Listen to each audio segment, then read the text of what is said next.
শেষ পর্যন্ত যেন এবার দীপা এবং রূপা মিলে যেন রুডির আসল পরিচয় বের করলো। শোনা যে কতটা বড় ভুল করেছে এবার নিজের চোখের সামনে হাত দিয়ে দেখিয়ে দিল দীপা এবং রূপা। হ্যাঁ বন্ধুরা, অনুরাগী ছোঁয়া ধারাবাহিক নাটকের আগামী পর্বগুলোতে আমরা ঠিক এমনটাই দেখতে পারবো। আর আপনারা যদি আমাদের চ্যানেলে নতুন হয়ে থাকেন তাহলে চ্যানেলটিকে অবশ্যই একটি সাবস্ক্রাইব করে দিবেন। আমরা এপিসোডের শুরুতে দেখতে পারবো যে সকালবেলা ঘুম থেকে উঠে যখন সূর্য আবারও দীপা এবং রূপাকে বাড়ি ভর্তি কোনো লোক সকালবেলা যখন সূর্য আবার ঘুম থেকে উঠে রূপা এবং দীপাকে কোনো জায়গাতে খুঁজে পায় না, ঠিক তখনই কিন্তু সে বেশ অনেকটা চিল্লাচিল্লি করতে থাকলে এক পর্যায়ে সেখানে উর্মি এসে বলতে থাকে যে দাদা ভাই, তুমি জানো না যে সোনা এবং রূপা কোথায় গিয়েছে? দীপা এবং রূপা কোথায় গিয়েছে? তখন যেন সেই সূর্য বলে যে না রে, আমি জানি না, তারা আমাকে কোনো কিছু বলেনি।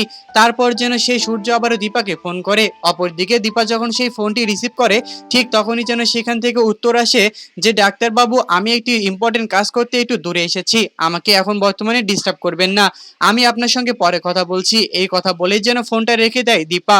আর অপরদিকে ফোনটা রেখে দেওয়ার কারণে যেন বেশ অনেকটা রাগ হয়ে যায় সূর্যর। কিন্তু আমরা অপরদিকে দেখতে পারি যে সেই দীপা এবং রূপা মিলে যখন আবারও সেই রুডির বাড়িতে গিয়ে দেখতে পারি যে সোনার বেশ অনেকটা আঘাতের চিহ্ন মাথায়, ঠিক তখনই কিন্তু সেই দীপা আবারও তার মেয়েকে বলতে থাকে যে মা, কি হয়েছে বল, তোকে এইভাবে কে মেরেছে আমাকে বল।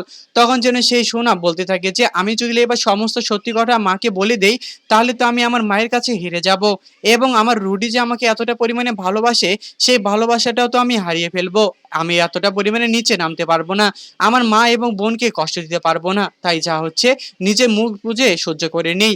এই কথা বলে যেন ওখানে আবার বেশ অনেকটা রাগী কণ্ঠে তার মা অর্থাৎ দীপাকে বলতে থাকে শোনা, এগুলো আমার অ্যালার্জির দাগ, আমার একটু মুখে অ্যালার্জি হয়েছে যার কারণে আমি এখন বর্তমানে একটু ব্যান্ডেজ করে রেখেছি। এরপর যেন বেশ অনেকটা কুন্তলা দেবী দীপাকে বলতে থাকে যে আপনি আপনার মেয়ের নিজের মুখেই তো সমস্ত ঘটনা শুনলেন, তাহলে আপনার দয়া করে এখন এখান থেকে চলে যান, আমরা চাই না এখানে আমরা চাই না এখানে কোনো অশান্তি হোক। তারপর যেন দীপা ওখান থেকে চলে আসা মাত্রই সেই কুন্তলা দেবী আবারও সোনাকে একটি থাপ্পড় মেরে বলতে থাকে যে এই তো আমার লক্ষ্মী সোনা, কতটা সুন্দরভাবে প্রশ্নের উত্তরটা দিয়েছো তুমি, এইভাবে চললে তুমি আমার হাতে কোনোভাবেই মার খাবা না। তারপর যেন সেই সোনা আবারও সেই কুন্তলা দেবীকে বলতে থাকে যে আচ্ছা আপনি আমাকে মারলেন কেন? তখন যেন সেই কুন্তলা দেবী বলতে থাকে যে আমি তোমাকে কতবার করে নিষেধ করেছিলাম উপরের ঘরে না যেতে, তাহলে তুমি উপরের ঘরে কেন গেলে? তখন যেন সেই সোনা বলতে থাকে যে আমি উপরের ঘরে একটি লোককে দেখেছি, যে লোককে আমার অনেকটা চেনা। তারপর যেন সেই কুন্তলা দেবী আবারও একটা গালের মধ্যে চর মেরে বসে সোনার। হ্যাঁ বন্ধুরা, অনুরাগের ছোঁয়া ধারাবাহিক নাটকের আগামী পর্বগুলোতে আমরা ঠিক এমনটাই দেখতে পারবো। আর আপনারা যদি আমাদের চ্যানেলে নতুন হয়ে থাকেন তাহলে চ্যানেলটিকে অবশ্যই একটি সাবস্ক্রাইব করে দিবেন।